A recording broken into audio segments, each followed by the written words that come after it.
Hey, everybody. Pickleball is crazy going across the nation right now. Everybody's doing it. I don't get it, but they are.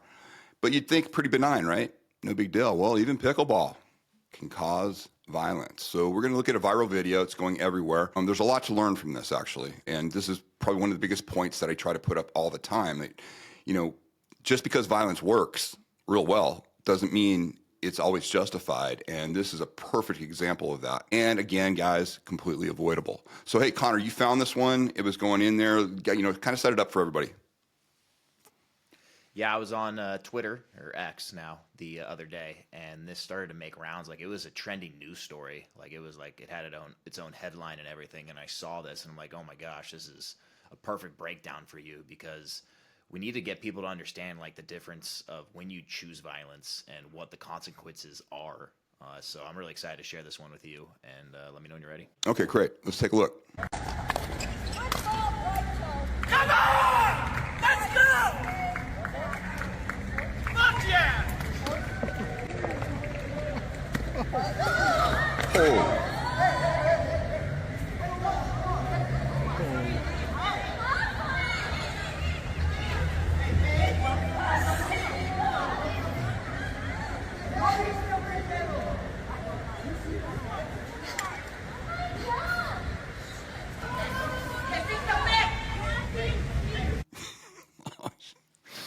Wow. Wow. That's all I have to say on that. Okay, so when you look at something, now we're talking about the social here, but my whole thing is when we look at an act of violence, you don't judge good or bad because there's nothing to learn from that. What we're about to talk about in the social, we'll go over it. It's great, but what I want everybody to first look at is, was it effective? What the guy did. And it dropped the guy. Now, it wasn't as effective. He should have, if we were talking, this was life or death, that would have been an amazing start for him. He didn't get everything he needed. He didn't crush the throat with that shot. That would have been, what we would have did. He should have put his shin right around it, wrapped it, and just crushed the larynx and dropped him. And then you finish up after that until the guy's non-functional. We are talking about life or death situation. We are not talking about a freaking paddleball or pickleball freaking game where you lose. No, what it looked like was the idiot that was jumping up and down and, doing the tough guy stuff and throwing it in his face. I didn't get the idea. The way I looked at it, I don't know if you think the same thing, Connor. It looked like he went to slap the guy's hand, but he slapped the paddle out. I don't think he really intended to do that. But it didn't matter because the other guy was just like shocked, and he was a lot smaller. But what was great was the guy bent down to pick up the paddle. I think he was going to pick up the guy's paddle to give it back to him, and the guy kicked him right in the throat. Just you saw it. It wasn't even really body weight. He just a straight up kick, and look what it did. It dropped him right away and shocked everybody. So from a targeting standpoint, pretty good. Could have been better. That's the challenge with violence. What we always want to do is when you see acts of violence, first and foremost, you have to put good information in your head. And so you look at it first, take away the sound, take away the context, take away everything, go, what that guy did worked. Okay, that's good information for me to have. Whether he's the good guy or the bad guy, doesn't matter. All that's irrelevant. Did it work? Yes, it got a reaction, dropped the guy right away, gave you time if you had to put on multiple injuries to take the guy out. Excellent start for a much smaller guy to take out a pretty good-sized dude. So, okay, we evaluate it from that perspective. Great. Now, real quick, just going on that though, can you go in deeper why it's important to understand it from don't even know the story, don't even know who the good or bad guy is? I get how you say it, but can you go deeper on that for our viewers who were kind of like, wait, what do you mean by that? Yeah, and people often misunderstand this. This is actually a very key concept, especially with social media and everything that you're seeing. Everybody gets caught up in the story. The story really, when you're looking at whether something works, the mechanics of violence, does something work? That's what you want to key in on. And it's very hard to do. I've had people, I've shown them some really brutal assaults, and everybody looks at it from the victim standpoint. The person that had it done to them say, well, maybe I could have undone it this way. There's nothing to learn from the victim's standpoint. There's no good information there for you as a practitioner. The only good information is successful use of the tool. And that does not mean you condone what happened. You just are saying that, hey, this worked, and I need to know this because one day I may need that information. And so you protect your mind that way. You don't ever limit yourself by saying, oh, that was a bad guy and I can't do what the bad guy does. I see that crap all the time, and people just don't understand. You have to be objective when you look at the act of violence. The good or the bad is, irrelevant from that standpoint. So we protect ourselves to only identify with the successful use of violence. So we've done that. Now we look at the context, and this is the whole thing. Is it what's avoidable, what's not avoidable? We all know. I've been hammering it in on a lot of these interactions that we've had with the idea of, do you have a choice? Are you devoid of choice? What if that kid had more body weight into that shot? What if he had crushed the guy's larynx? That's 3 to 5 minutes before he starts to asphyxiate without medical attention. They would have had to perform a tracheotomy on him. He's damn lucky he didn't do that. He got away with it. That guy was able to recover. Now, I'm sure he's sore. He might have some damage, but at least he could keep breathing.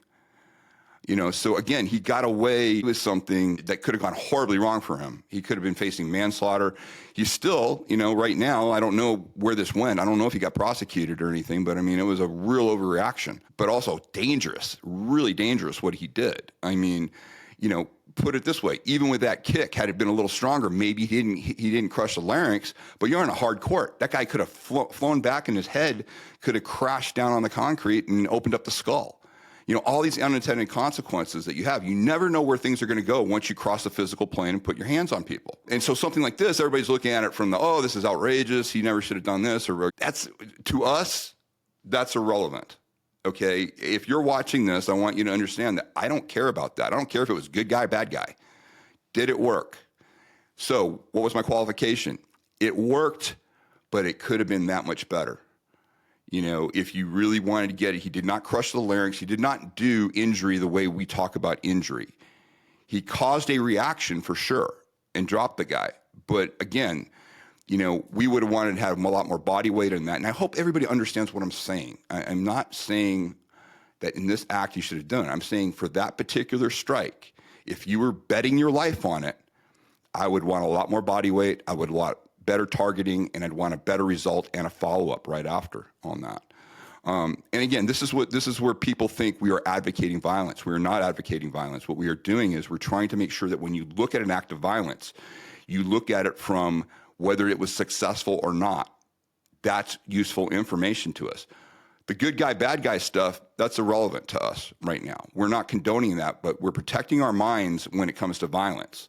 You don't want to ever look at things from the victim's perspective because there's no good information there. It doesn't mean you're not compassionate towards the victim. It doesn't mean you're condoning it, but from a what works and what doesn't work, you never want to look at things from the victim's perspective. Could he have done this? Could he have done that? It's irrelevant. This was done to him. Did it work? Okay, so we took care of that.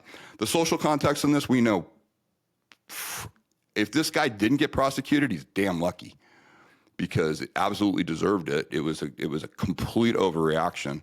And like I said, from my view of this, it looked like the guy overreacted. He was all excited. He's there, pumped up. And I think he went. I don't really think he meant to do what he did. If he did mean to do it, why would he bend over to pick the thing up to give it back to the guy?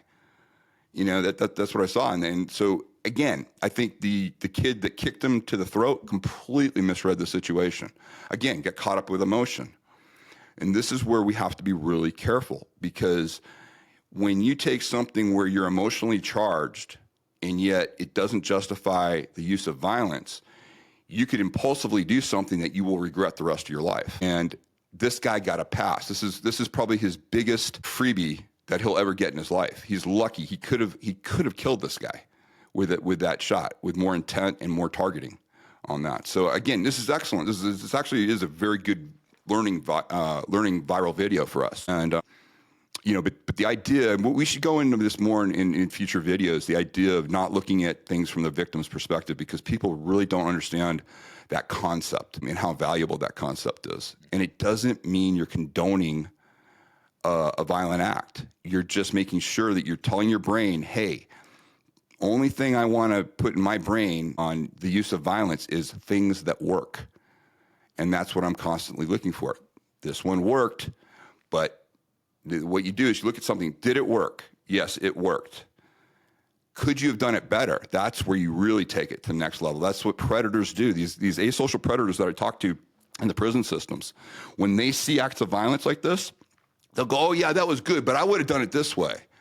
That means they add to it. They sit there and say, oh, no, there's even a better way of doing what that guy just did. And that's where you really start to learn. And that's where your brain says, okay, I'm always going to search for the optimal way to go after that area of the human body and get a result. So there's two things we're looking at here. We're looking at the mechanics of it. We went through that. And you have to be very just brutally honest when you're looking at that. You cannot afford to let your emotional, compassion for the victim get in the way of getting good information on what works in violence. Once you do that, you then look at the context and you go, holy crap, this guy was really lucky. I mean, this is an easy prosecution, complete overreaction. I think another important point to bring up is the individual who got kicked. Now, could have there been some stuff where he maybe avoided that altogether? Because I feel like there could be some people who are in that situation to where, I feel like this initially got triggered when he started puffing his chest and screaming and saying, yeah, I won. Now he hit the paddle, and obviously that really, catapulted it to the kick, unfortunately. But can you go into more of that? I feel like so that's actually a very good point. And so, okay, let's look at it from that end. Okay, the guy won. It's freaking pickleball. Come on, man. You're not, come on. It's pickleball. All right, you won the game. All right, big deal. Okay, nobody gives a shit. And what I mean, 20 minutes later, nobody's going to care that you won. I won my pickleball. Who cares? He let his emotions get revved up. He, started pounding the chest, doing things, basically humiliating the guys that they just beat. Just really rubbing it in. You never know how people are going to respond to that. That's just it. Most people will good-naturedly take it. And then there's guys like this little guy who just got really pissed. And he was just looking for a reason, and this guy, by accident, gave him a reason to respond in violence. And I think he was as surprised as everybody else how well it worked. Looking at his reaction, I think he was shocked how well it worked. And I think he was relieved when he realized, okay, the guy's up. He's okay. Because I think he quickly realized it could have gone horribly wrong. So any final thoughts here? Yeah, just, this is a great thing. This competition's fun. It's awesome.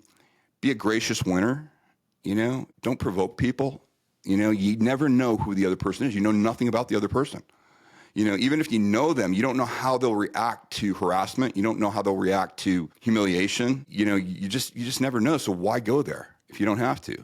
This is the idea of coming back to the old idea of sportsmanship. The downside is you could inadvertently trigger somebody to, come out with an act of violence. There's a saying that I always say, and people think sometimes when I say this that I'm crazy, but when I'm out in the world and I don't know people and I walk around, if I meet you the first time, I am going to treat you like you're 6 seconds away from a shooting spree. And I'm not going to be the guy to trigger you. I'm going to be really nice. I'm going to be like, people have no idea. They think, oh, I'm just this great jovial guy. No, I'm not.